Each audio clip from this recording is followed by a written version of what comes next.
Udah 3 ya? Dengan Bapak ini yang ketiga, Pak. Oh, ini yang ketiga. Oh iya. Oh, kemarin sama Bu Lili ya, Pak minta tolong ya. Iya, Pak. Ya. Iya, Pak. Iya, Pak. Oke, oke baiklah. Kita lanjutkan ya kuliah kita. Bagaimana karakteristik khusus dari sediaan parenteral?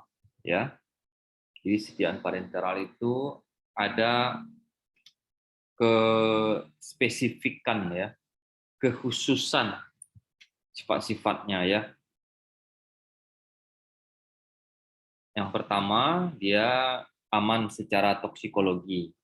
Jadi dia tidak toksik ya, sediaannya kalau diberikan melalui rute parenteral ya, dia tidak menyebabkan keracunan, tidak toksik, aman ya, aman. Dan ini tentu semua obat-obat yang diberikan melalui sediaan parenteral sudah mengalami berbagai macam uji toksikologi ya, juga termasuk uji preklinik, termasuk uji klinik fase 1, fase 2, fase 3, fase 4, dan juga mengalami uji post marketing ya, post marketing clinical trial. Jadi setelah dipasarkan, kemudian bagaimana efek uji toksikologinya ya, efek sampingnya pada sukarelawan ya. Kemudian yang khas itu adalah sediaan parenteral harus steril ya, steril. Jadi steril itu tidak ada cemaran mikroorganisme, baik mikroorganisme yang patogen maupun yang non patogen ya. Karena cemaran mikroorganisme di dalam sediaan parenteral akan sangat berbahaya sekali, menyebabkan terjadinya infeksi dan bisa menimbulkan kematian pada pasien. Jadi steril ini sangat penting sekali. Itu maka namanya mata kuliah kita adalah teknologi farmasi sediaan steril. Ya. Kemudian bebas dari kontaminasi bahan-bahan yang pirogenik. Jadi substannya namanya pirogen. Sifatnya pirogenik. Pirogenik itu, bahan pirogenik itu adalah bahan yang dapat kalau masuk ke dalam aliran darah, dalam sirkulasi sistemik, bisa meningkatkan suhu tubuh dari pasien. Coba Anda bayangkan, pada pasien-pasien yang mendapatkan larutan parenteral, baik larutan parenteral yang volumenya kecil maupun yang volume besar, ya, bentar.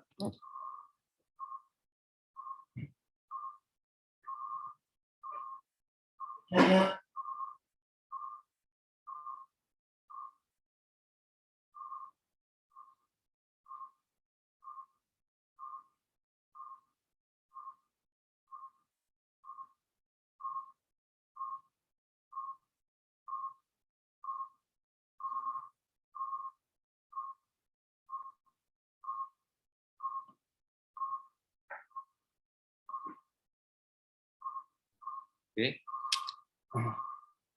Baik yang volume besar maupun yang volume kecil ya, itu sedapat mungkin harus bebas pirogen ya, terutama yang volume besar seperti infus ya, infus volume besar ya, karena kalau larutan infus itu diberikan secara terus menerus ya, kemudian kalau konsentrasi pirogennya banyak ya, itu akan bisa menyebabkan eh, efek peningkatan suhu tubuh yang sangat drastis ya, bisa terjadi infeksi ya. Dan kita tahu juga pasien-pasien yang mendapatkan larutan parenteral volume besar ini kan rata-rata adalah pasien-pasien yang mengalami perawatan gawat darurat, ya, misalnya setelah kecelakaan, ya, terjadi bleeding, kemudian yang sakit keras, ya, yang tidak bisa makan, ya, nah, sehingga diberikanlah melalui makanannya melalui infus intravena, ya, ini sangat berbahaya. Kemudian yang keempat, bebas partikulat asing, ya. Jadi larutan parenteral harus jernih, ya, jernih. Tidak ada cemaran partikel di dalam larutan tersebut, ya. Kita bisa cek partikel ini, kalau yang dia partikelnya berwarna gelap, maka pada latar putih. Kalau yang partikelnya berwarna putih pada latar yang gelap. Nah, kalau di industri seperti itu, para staf di quality control untuk mengecek, ya, satu-satu dari sediaan parenteral tersebut yang sudah dikemas di dalam ampul maupun vial, ya, dengan menggunakan latar hitam dan latar putih. Boleh ada partikel-partikel asing. Karena partikel asing, meskipun dia kecil ukuran partikelnya, maka bisa menyebabkan terjadinya penyumbatan pada pembuluh darah, ya. Kemudian yang kelima, dia stabil. Stabil, ya. Stabil baik secara fisika maupun secara kimia. Nah, jadi tidak hanya secara fisika dan kimia, tapi juga secara mikrobiologi. Stabil secara fisika ini tidak terjadi dia misalnya setelah larutan parenteral tersebut diproduksi, misalnya, ya, kemudian dipasarkan, tidak terjadi pengendapan, misalnya, ya. Nah, kemudian misalnya kalau secara kimia tidak terjadi penguraian dari senyawa aktif yang kita larutkan di dalam pembawa, dalam air, ya, kemudian setelah disimpan tidak terjadi adanya degradasi dari bahan aktif farmasi tersebut, ya, itu secara kimia.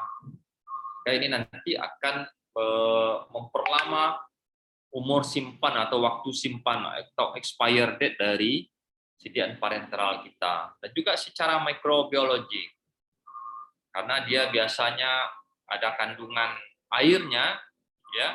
Jadi cemaran-cemaran mikroorganisme, meskipun dia sudah kita sterilkan, sudah steril, ya, pada persyaratan khusus yang kedua steril, tapi setelah disterilkan, kalau dia kita ambil secara berulang-ulang di dalam wadah, meskipun pakai speed, ya, pakai speed itu, ya, diambil, ya. Nah, itu bisa juga menyebabkan terjadinya kontaminasi mikroorganisme dari luar sediaan parenteral tersebut. Misalnya masuk udara, ya, ke dalam karetnya itu, ya, vial yang ada karetnya itu, ya.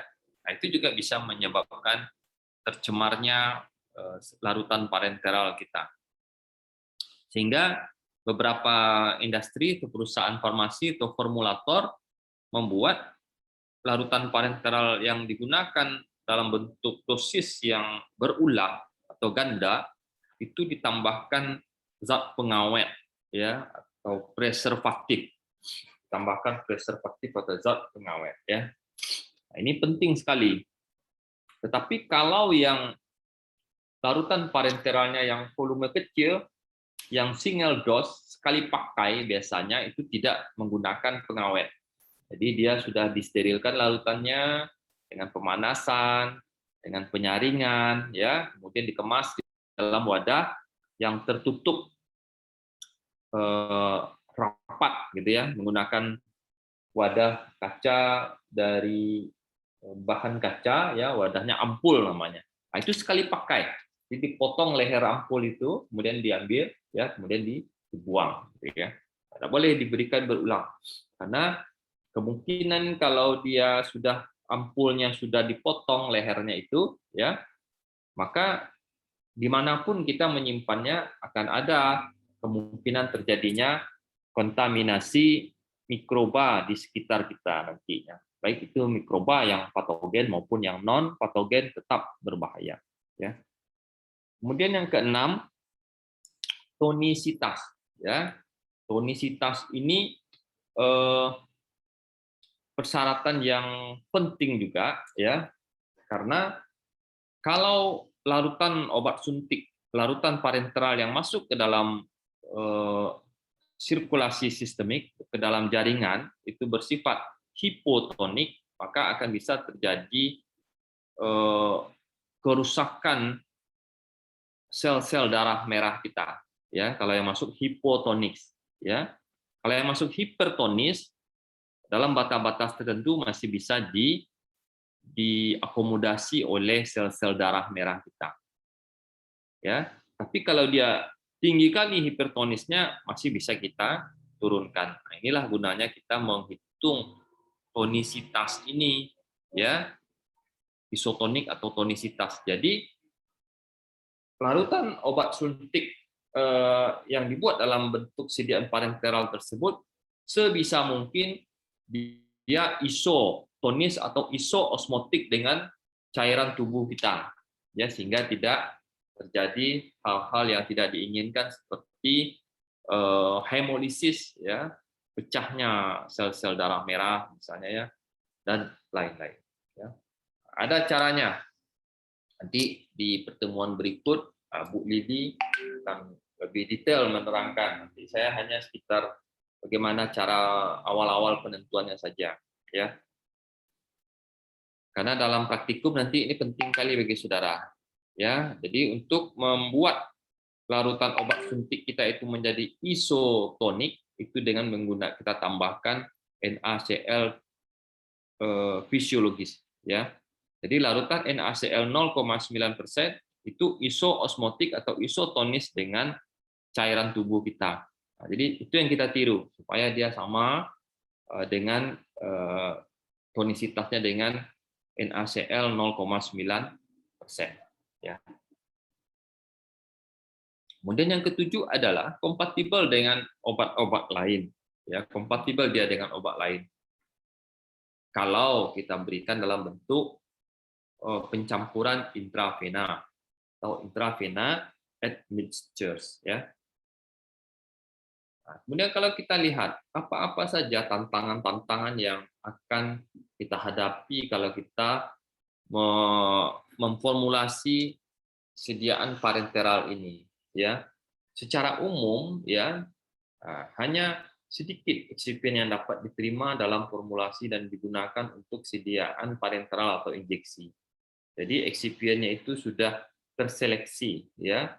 Jadi grade-nya, kemurniannya tinggi, ya, karena dia masuk ke dalam aliran darah. Susah kita untuk kalau terjadi hal-hal yang tidak diinginkan, salah memberikan, itu susah kita untuk mengatasinya, ya, karena sudah masuk ke dalam jaringan, ya. Kalau yang oral kemarin Pak cerita itu masih bisa kita muntahkan, kita kasih antidot dan lain-lain. Terpaksa dia keluar karena dia baru masuk di lambung usus, ya, belum banyak diserap. Kemudian selama proses pembuatan sediaan injeksi, produk kita harus dilindungi dari kontaminasi personil atau karyawan. Nah, jadi ini artinya dalam ruang manufaktur sediaan parenteral itu memang adanya kontaminasi dari karyawan, ya, dari operator itu harus kita kendalikan betul, ya. Jadi karyawan, personil, operator yang bekerja di ruangan manufaktur sediaan steril ini harus orang-orang yang terpilih, gitu ya, yang disiplin, ya, karena nanti bisa menyebabkan banyaknya kegagalan dalam proses produksi dan manufaktur, ya. Kemudian yang ketiga, kebanyakan sediaan injeksi diberikan oleh, ya, bukan kebanyakan, memang untuk menginjeksikan itu kompetensi dari tenaga kesehatan, tenaga profesional, dokter dan perawat, ya. Oke, kalau kita lihat yang pertama, tantangan mikroorganisme dan kontaminasi lain. Kontaminasi mikroorganisme ini bisa berasal dari bahan alam, dari bahan baku dan eksipien.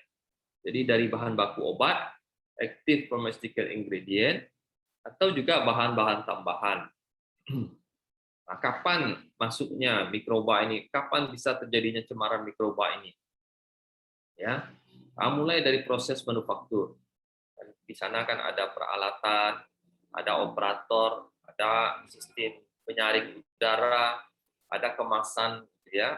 Nah, ini semuanya berkontribusi untuk membuat terjadinya pencemaran oleh mikroorganisme.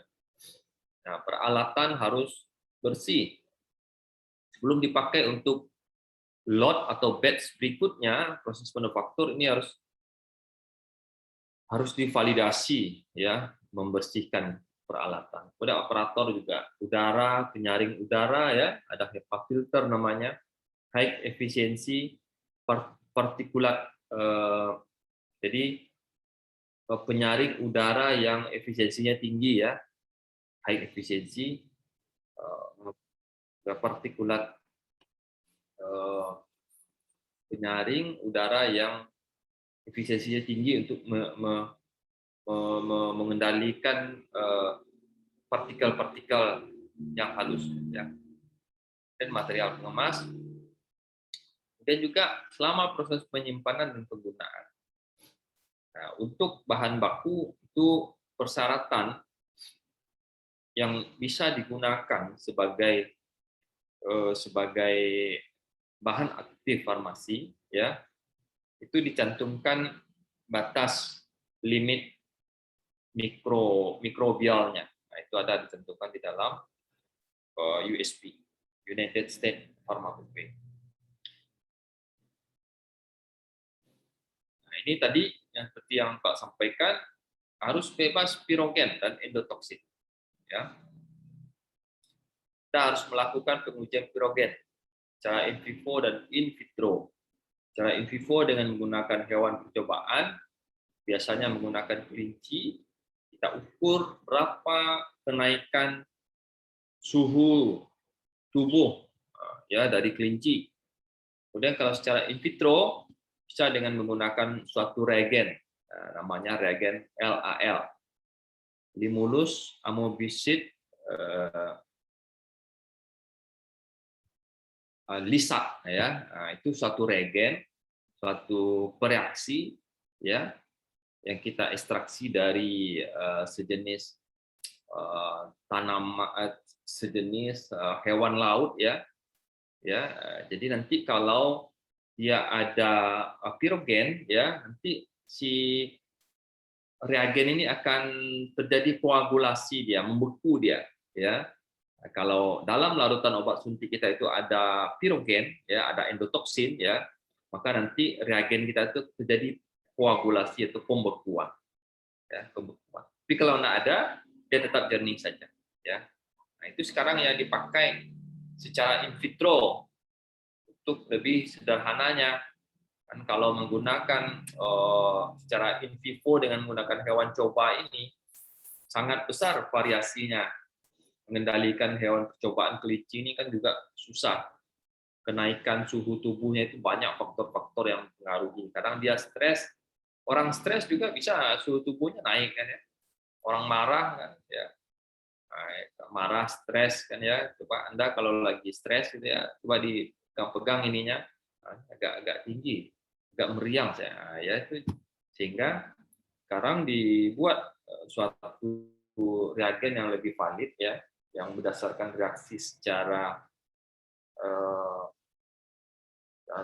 biokimia, ya. Jadi pirogen atau endotoksin ini akan bereaksi dengan protein dari dari hewan laut itu, ya. Oke. Kemudian tantangan stabilitas, ya.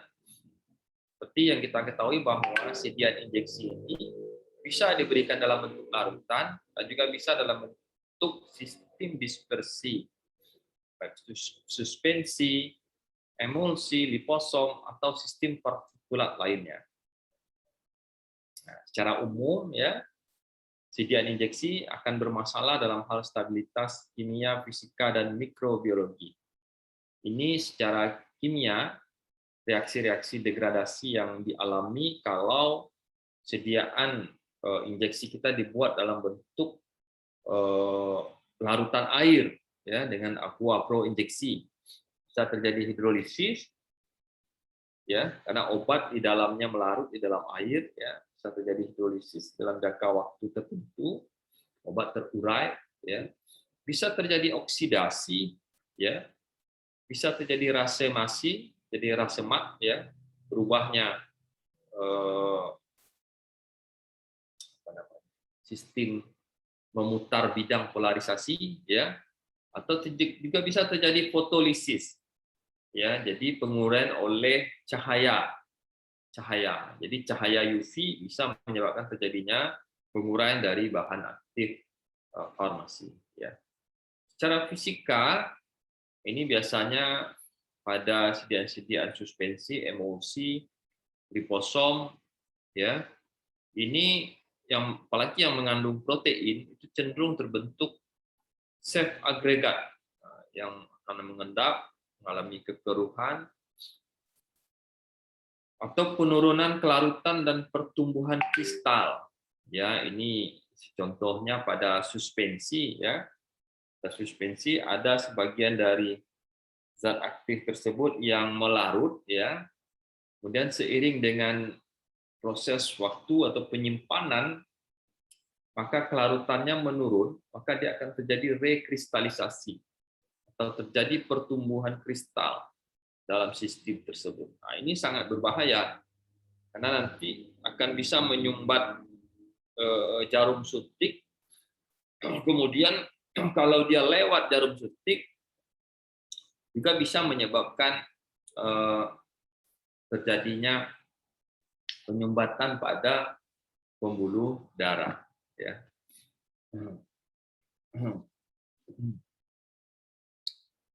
Kemudian stabilitas mikrobiologi. Nah, pada stabilitas mikrobiologi ya, kita mengharapkan ya dia stabil selama proses pembuatan dan penyimpanan. Jadi tidak ada kontaminasi mikroba. Nah, ini dapat kita atasi dengan menggunakan kemasan yang tepat ya, kemudian menambahkan bahan pengawet atau preservatif.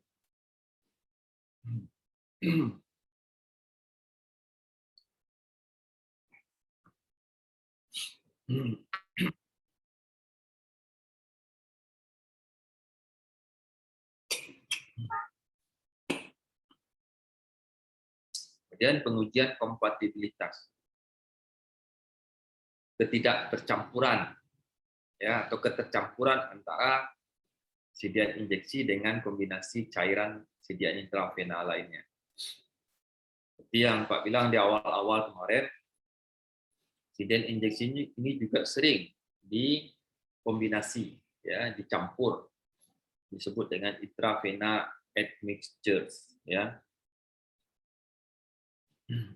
Jadi kalau terjadi inkompatibilitas, ketidaktercampuran, ini harus kita hindari ya, dan kita rubah lagi yang bahan pembawa yang lain tersebut ya, sehingga dia kompatibel, cocok, sesuai ya. Kemudian tantangannya berikutnya adalah tantangan kelarutan. Banyak senyawa obat ini yang diberi sediaan parenteral memiliki kelarutan yang terbatas di dalam air. Nah, rata-rata senyawa obat larut, hampir 50%-nya sukar larut di dalam air.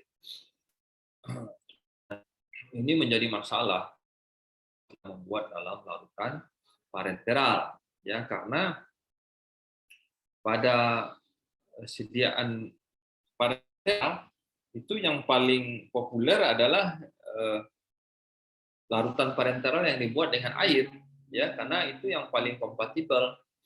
air itu dengan tubuh kita, ya.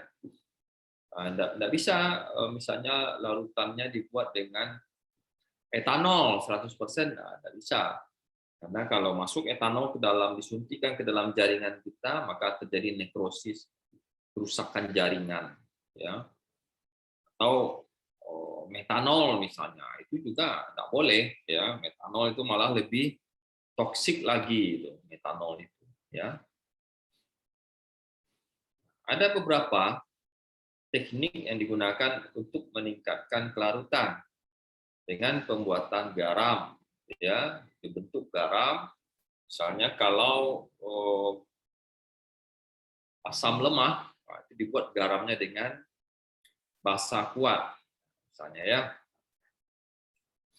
Misalnya sulfasetamid, ya, dibuat garamnya dalam bentuk natrium sulfasetamid, nah, mudah larut. Kalau sulfasetamidanya sukar larut di dalam air, ya.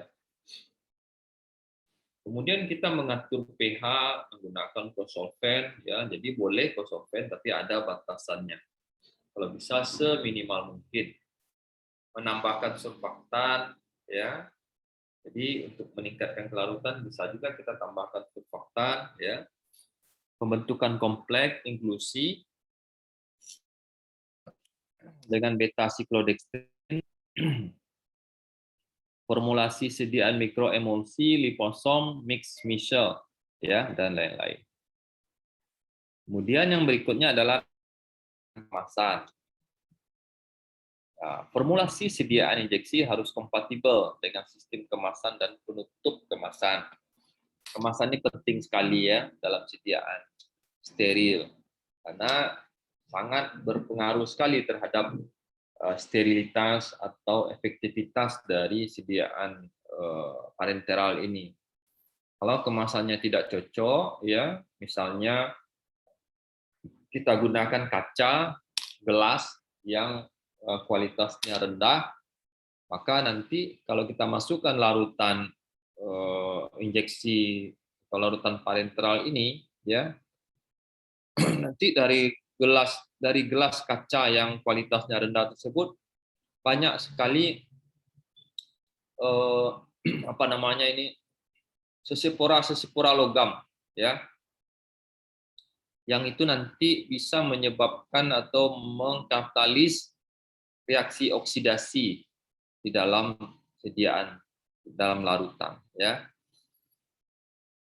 Kemudian sistem penutup kemasan, ya. Nah, ini juga penting, ya. Karetnya itu, kalau karetnya kualitasnya rendah, ya, maka bisa menyebabkan udara dari luar itu bisa mudah berpermeasi atau berpenetrasi, ya. Nah, jadi kualitas karet ini juga penting sekali. Selain itu, ya, juga karet terbuat dari polimer, ya, maka dia bisa mengabsorpsi bahan aktif dan bahan eksipien. Jadi kalau kena larutan, ya, si polimernya itu bisa terjadi leaching namanya, ya, bisa leaching, monomernya itu bisa masuk ke dalam larutan, kemudian yang bahan aktif dan eksipien juga bisa diabsorpsi. Kalau diabsorpsi kan artinya konsentrasinya menjadi rendah, ya. Ini adalah tantangan manufaktur, ya, yang paling utama. Kalau bahan aktif tidak dapat disterilisasi secara akhir dengan terminal sterilization, ya. Jadi artinya bahan aktif kita itu tidak stabil terhadap pemanasan. Karena biasanya sterilisasi dengan cara akhir ini dengan menggunakan autoclave itu biasanya kita gunakan untuk bahan-bahan yang stabil pada pemanasan.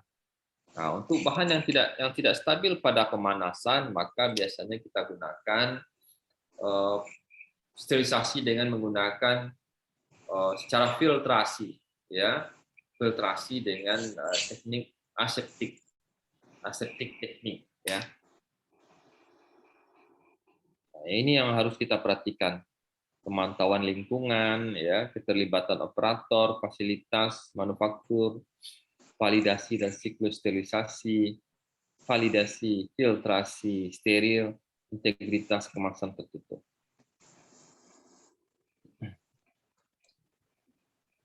Kemudian selain jaminan sterilitas, tantangan manufaktur juga meliputi 4 hal ini, ya, meminimalkan pembentukan partikel selama proses, ya, menjaga stabilitas produk, terutama produk-produk protein, ya, pengembangan, kontrol dan validasi siklus fish drying, ya, atau proses liofilisasi, dan penanganan yang baik terhadap produk jadi sebelum diloloskan dan didistribusikan, ya. Itu juga penting. Kemudian ini pemberian, ya, ini pastilah ada yang sudah pernah disuntik kan, ya, nggak nyaman, ya, potensi kecelakaan dan ketidaknyamanan pada pemberian obat suntik, ya. Ya, bisa terjadi iritasi jaringan, rasa nyeri, ya, kalau habis divaksin itu kadang-kadang nih 3 hari nih masih pegal-pegal, ya. Oke.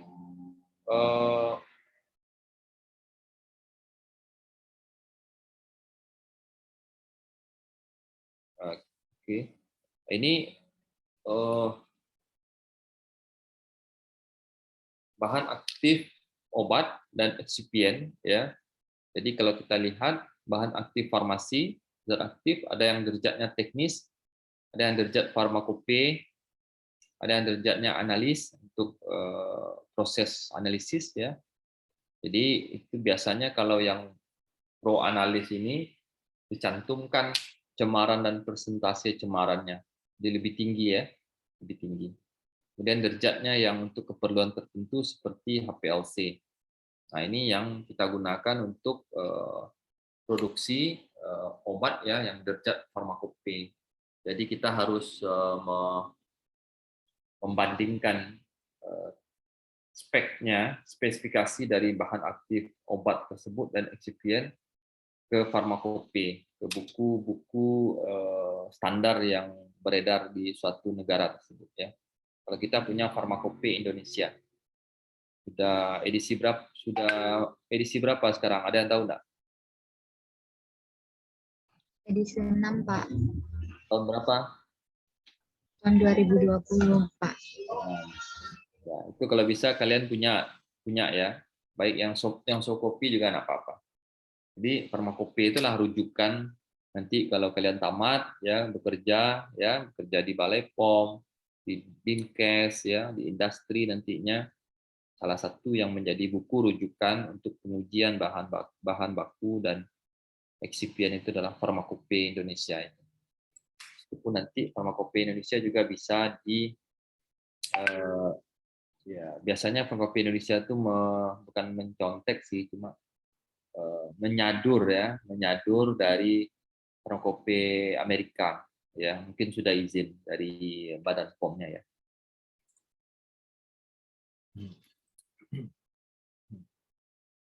Jadi yang kita gunakan speknya yang derajat farmakope, ya, dan derajat tambahan untuk proinjeksi dengan asumsi bahan tersebut bersifat steril atau dengan bioburden, ya, yang seminimal mungkin, ya.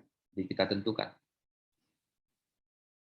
Kemudian eksipien dalam formulasi sediaan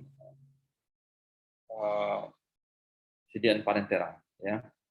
Tujuan penambahan eksipien ini ada yang untuk mempertahankan kelarutan atau meningkatkan kelarutan, menjaga stabilitas fisika dan kimia, menjaga sterilitas larutan, ya, memudahkan pemberian obat secara parenteral dan mengurangi rasa nyeri atau iritasi pada saat penyuntikan, ya. Nah, ini saya kasih kalian tugas ini, ya. Coba dicari ini, ya, eksipien yang digunakan dalam formulasi sediaan parenteral ini, ya. Ini tugas mandiri masing-masing kalian, ya. Tugas mandiri masing-masing mahasiswa. Jadi bukan berkelompok. Jadi dikumpulkan, diketik pada minggu depan saya terima ya itu sebagai nilai tugas kalian, ya. Oke. Tapi nanti ini masuk bahan ujian, ya. Jadi ada juga dari kalian, dari Anda semua mahasiswa proaktif untuk mencari bahan dan untuk kita diskusikan bersama-sama. Oke. Pak rasa cukup ya. Jadi minggu depan kita masuk ke proses manufaktur sediaan steril lagi, ya. Ada pertanyaan?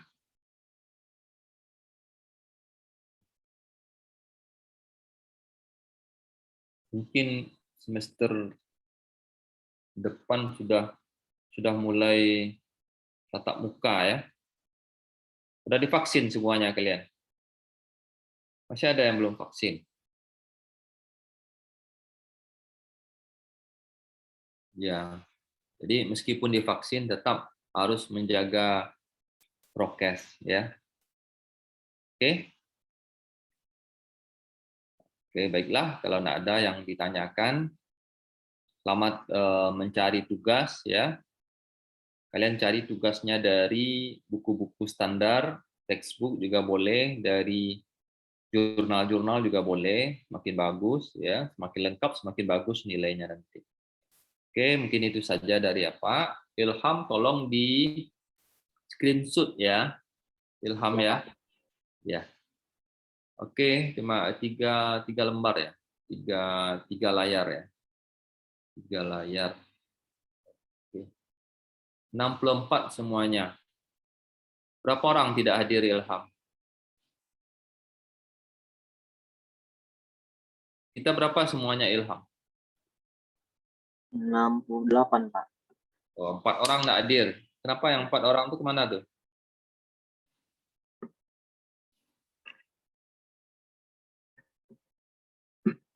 Kalau nggak ada kabar, Pak. Nggak ada kabar. Nah, tolong dikontak ya. Ya, Pak. Kalau ada kendala atau apa gitu ya.